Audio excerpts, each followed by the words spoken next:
wacan daawadayaal halkan waa warbaahinta isha wararka qodobada wararkeena ugu doorka roon xilligan waxaa ka mid ah madaxiisa kawaadka al-shabaab ee gobolka kool oo la dilay kenya oo ka walacsan isbahaysi xooggan oo abuuray madaxweyne farmaajo xildhibaan dhakool oo xabsiga laga sii daayey soomaaliya oo ka baqaysa halista cudurka ebola al-shabaab qarax samaynaya oo qarax uu kula kacay shabeellaha hoose kenya oo shaacisay cidda ka dambaysa kooxda cusub ee goonisgoosodka NFD somalilan oo ka hadashay askarigii dhagax lagu dilay galmudug oo faahfaahisay dad loo soo qabtay dilal dhacay jubbaland oo digniin ka soo saartay kooxo waraaqo been abuur ah oo lacago lagu qaato ka sameeyey jubbaland wararka dibadda ee warbaahinta isha wararka daawadayaal idiin heeso waxaa u dooran maxamed bin salmaan oo fasaxaya in khamriga laga isticmaali karo sacuudi carabiya iyo 3 qarax oo ismiidaamin ah oo ka dhacay nigeria waa hagaag daawadayaal intaasi waxay ahaayeen qaar ka tirsan qodobada wararka warbaahinta isha wararka idiin heeso haddii aad ku cusub tahay janalkan isha wararka fadlan rukumo oo subscribe dheh oo guji gambaleelka like share qaybta commentigana faallada ka bixi oo aragtidaada ku aadan wararka halkan aan soo gelino si marka aan soo gelino aad dubaba u heshay dabcan mar kale waxaanu ku leenahay guji gambaleelka waa hagaag aanu ku bilowno dowladda Kenya ayaa ka walacsan isbahaysi xooggan oo Soomaaliya ay ka abuurtay gobolka taas oo horseedi karta in Kenya ay gooni ka noqoto gobolka isla markaana la wiiqo saameynteeda Kenya ayaa horey u rumaysnayd in Soomaaliya ay saaxiib dhow la noqotay Itoobiya iyo Eritrea sida wargeyska Daily Nation uu qoray waxa iminka ay ka walacsan tahay in isbahaysiga ay sidoo kale ku soo biirtay Tanzania Kenya waxay sheegtay inay aad uga walacsan tahay kulan dhawaan dhex maray madaxweynaha Tanzania iyo madaxweynaha Soomaaliya dowladda Kenya ma sheegin halka uu ka dhacay kulankan iyo waxa looga hadlay si kastaba xukuumadda Nairobi ayaa sheegtay in madaxweyne Maxamed Cabdullaahi Farmaajo oo xiriir dhow la leh Eritrea iyo Ethiopia uu doonayo in Tanzania uu ku soo daro isbahaysiga gobolka Tanzania iyo Kenya waxaa sidoo kale ka dhaxeeya muran cabad ah waxaana haddii Soomaaliya iyo Tanzania ay ka guuleystaan Kenya noqonaysa dal dekad leh laakiin aan lahayn meel ay maraakiibta u soo maraan sababtoo ah dhulbadeed badan oo iminka ay sheegato waxa ku jira muran oo waxa kala sheegtay Soomaaliya iyo Tanzania haddii Kenya loo guuleysto labada kiis ee Soomaaliya iyo Tanzania dhinaca badda waxay ku qasbanaan doontaa in dalalka Soomaaliya iyo Tanzania ay fasax weydiisato siiba markii maraakiibta u socoto Mombasa ay u maraan biyahooda una gaaraan dekedda Mombasa halkaas oo ay ku tiirsan yihiin dalalka Uganda, Koonfur Suudaan iyo Jamhuuriyadda Dimuqraadiga ah ee Congo weli daawadayaal waxaad daawanaysaan wararka warbaahinta isha wararka fadlan rukumo wararkeena si uu kuu soo gaaro marka halkan aan soo gelino oo guji gambaleelka ana moogaan in subscribe aad saartay channelkan comment iyo like aad ka bixisid wararka aanu ka helayno Somaliland ayaa sheegaya in xukuumadda madaxweyne Muuse Biixi ay xabsiga ka sii deysay xildhibaan Dhakool oo ka mid ahaa xildhibaanada golaha wakiilada Somaliland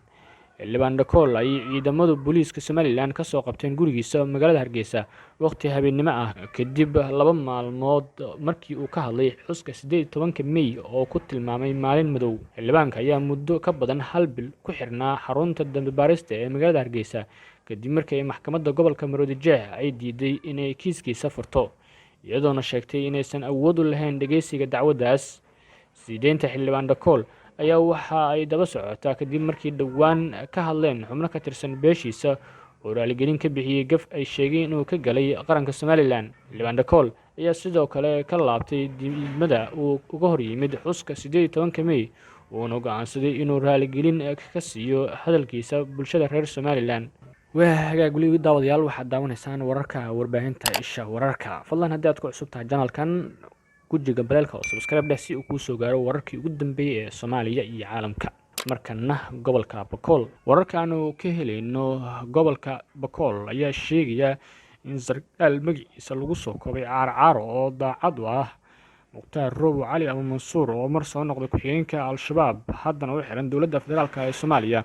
oo ciidan u watay ay wadada u galeen sargaal magaciisa lagu sheegay Maxamed Xasan Barqab oo al-shabaab u qaabilsan sida la sheegay sakawaadka gobolka Bakool weerarkan gaadmada ah oo ay qaadeen ciidamada daacad u ah Mukhtaar Roobo Cali Mansuur oo horkacayo caar sargaalka lagu magacaabo ayaa waxa uu ka dhacay tuulada la yiraahdo Kulan Jareer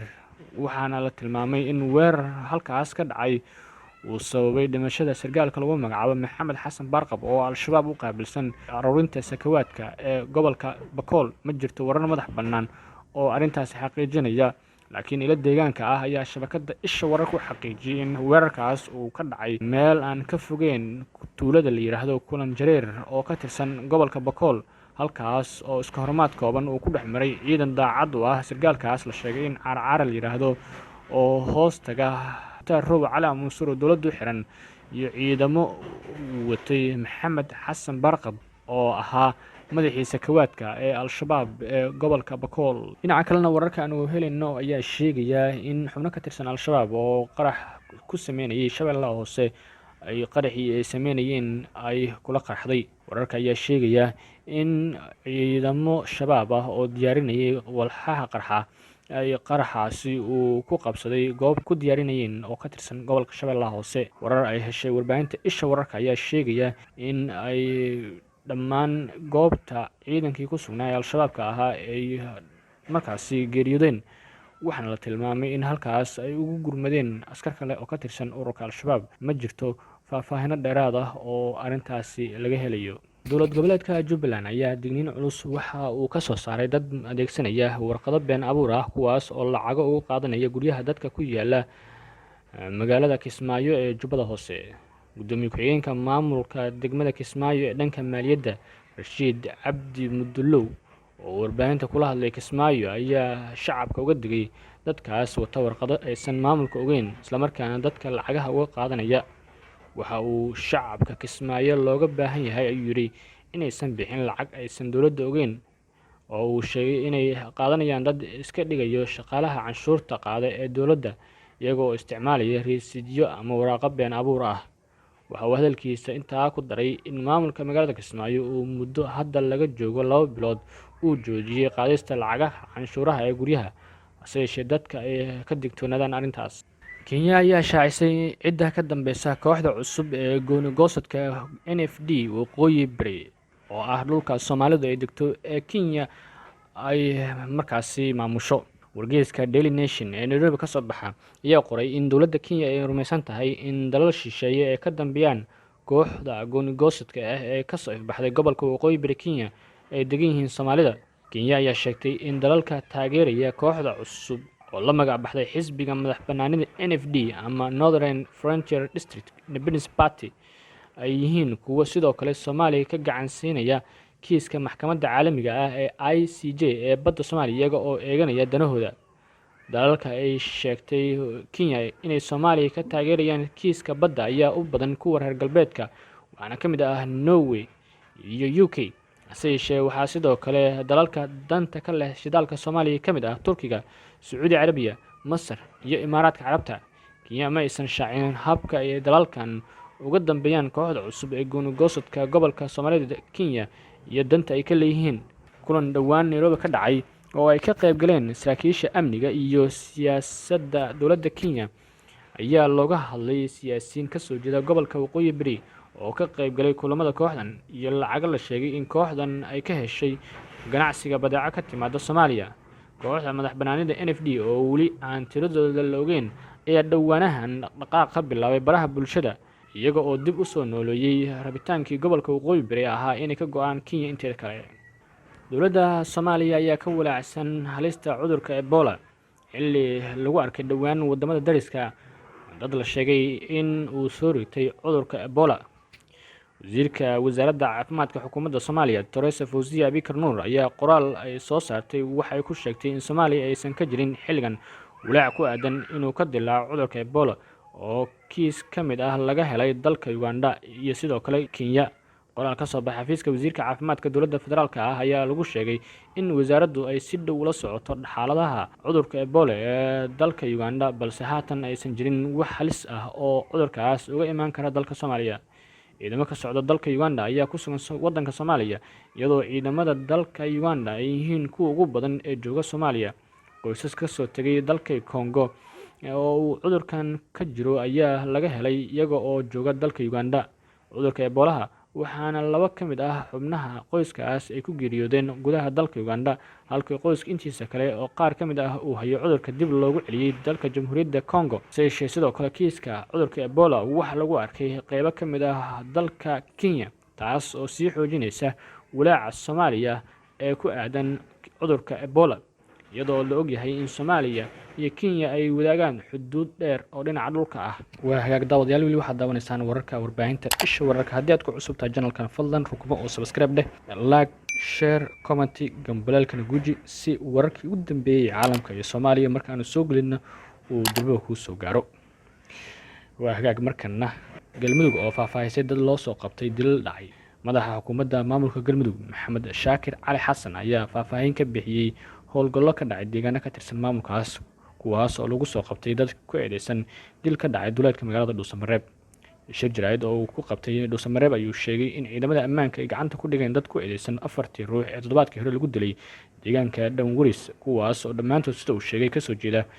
galmudug kooxdan la soo qabtay ayaa la sheegay in xabsiga la dhigay isla markaana kiiskooda ay galmudug dhawaan shaacay doonto Somaliland ayaa ka hadashay askarigii dhawaan dhagax lagu dilay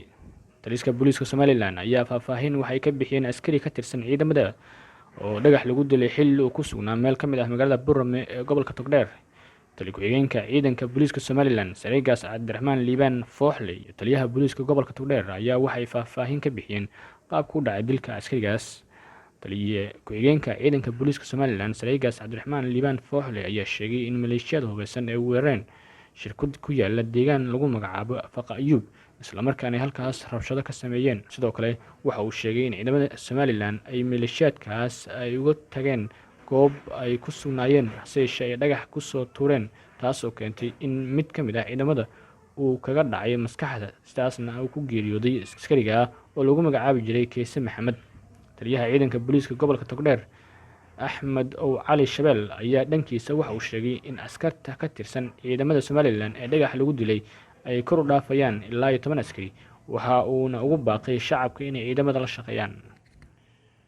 degmada Faqa Ayuub ayaa maalintii Arbacadii la nooga soo sheegay warkaas oo oranayay niman shifta oo buuraha korsan oo ilaa soo dhameeyay oo qaaqul meesha ka wada iyo reebsan dawladda waxa dhacday in 10 askari iyo baabuur u diray waxa la ii sheegay in nimankaas ay ku duuleen shirkadihii meesha joogay mid ka mid ah halkaan ay ku dhaawaceen nin shiciba oo shaqaalihii shirkadda kadib markii ay tageen ciidankii odayaal badan baa u yimid waxay yiraahdeen waan duulaan ha qaadina waxa dhibaatii ma jiraan annaga ka kaxayna meesha oo geeriyeen taasi may dhicin dawladda laba cisho ay sugayeen maalintii dambe shalay bay ahayd ayaa la yiri nimankii waxay fuusheeyeen buurta dawladda ciidankii way u tageen waxay yaaban meesha soo eega markii ay tageen meesha ayaa dhagax laga hoymid rabshad wata dabasar dhagaxii bay ku tuureen ciidankii iyagu waxa bada haba yaraatay meeridii dhagaxii maskaxdu kaga dhacay askariga ninkii watay ciidanka isagana uu ku dhacay inkastoo uu yahay mid sahlan oo isagoo halkii ayuu ku haray iyo xanaanadii degmada ayaa lagu daweeyay ninkii kale waa la soo qaaday markii baabuurkii la soo saaray nafta ka baxay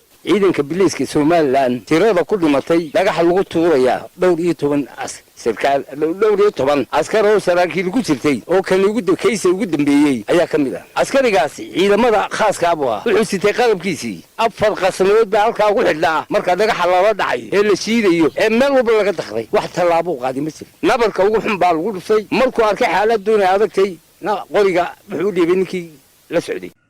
daawadayaal halka warkaas oo idinkaga imaanayo waa warbaahinta isha wararka markana wararkii dibadda Maxamed bin Salman ayaa la sheegay inuu fasaxayo qamriga in laga isticmaali karo Saudi Arabia mas'uuliyiinta Saudi Arabia ayaa ajaanibta doonaya inay dalkaasi maalgashtaan u sheegay in xanibaadda saaran qamrida la qaadi doono sanadka soo socda ee 2020 sida ay warisay warbaahinta Bloomberg ee Mareykanka warbaahinta Bloomberg ayaa maalqabeeno ajnabi ah oo si dhow ula shaqeeya dawladda Sacuudiga ka soo xigatay inay maqleen in dawladda ay ka shaqeynayso sidii loo bixin lahaa shatiyo ogolaansho in dalka la soo geliyo qamriga waxaa sidoo kale warar sheegaya in xarunta ganacsiga ee King Abdullah oo ah xaafad gaar ah oo ku taala waqooyiga magaalada Riyadh loo ogolaan doono in qamriga lagu isticmaalo mas'uuliyiin Sacuudiga waxa jawaab ah kama aysan bixin arrintan hase yeeshee Bloomberg oo ah warbaahin laga leeyahay Mareykanka ayaa sheegtay in xaqiiqda ah in arrintan iminka aad loo hadalhayo ay tahay wax la yaab leh waxaa la filayaa in shatiyada soo dhoofinta qamriga la siiyo maqaayado iyo hoteelo ku yaala qaar ka mid ah magaalooyinka waaweyn, iyadoo goobo kale oo loo dalxiis tago oo sacuudiga ka dhisan sida magaalooyinka xeebaha ah ayana laga isticmaali doono. inkasta oo ay sharciyan uu qamrigu mamnuuc ka yahay sacuudiga, haddana waxaa lagu iibiyaa suuqa madow. waxaa sidoo kale jira qamri macmal ah oo guryaha lagu sameeyo oo dadka qaar ay isticmaalaan.